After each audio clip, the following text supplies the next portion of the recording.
Part 3 of the Heart is a Lonely Hunter. So,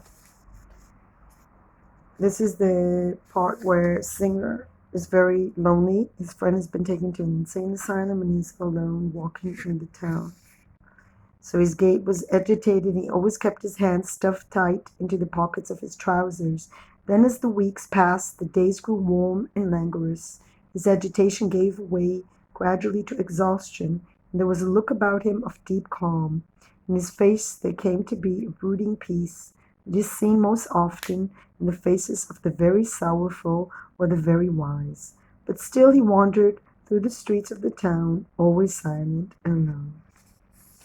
On a black sultry night in the early summer, Beef Brannan stood behind the cash register of the New York cafe. It was 12 o'clock. Outside, the street lights had already turned off, so that the light from the cafe made a sharp yellow rectangle on the sidewalk.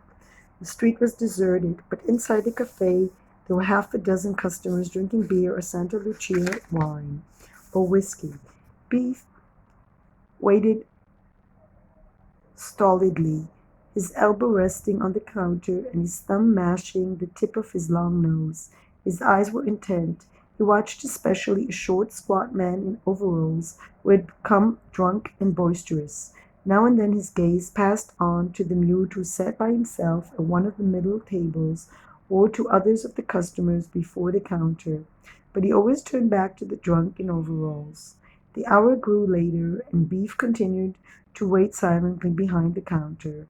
Then at last he gave the restaurant a final survey and went towards the door at the back which led upstairs. Quietly he entered the room at the top of the stairs. It was dark inside, and he walked with caution.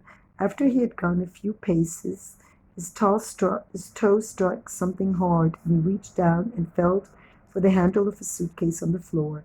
He had only been in the room a few seconds and was about to leave when the light was turned on.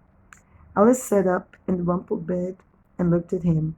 "What are you doing with the suitcase?" she asked. "Can't you get rid of the lunatic without giving him back what he's already drunk up?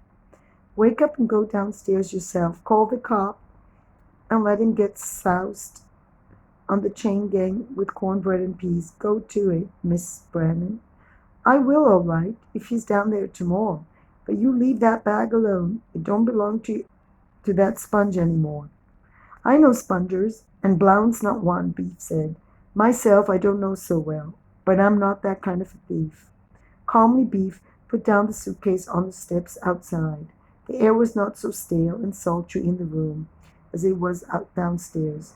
He decided to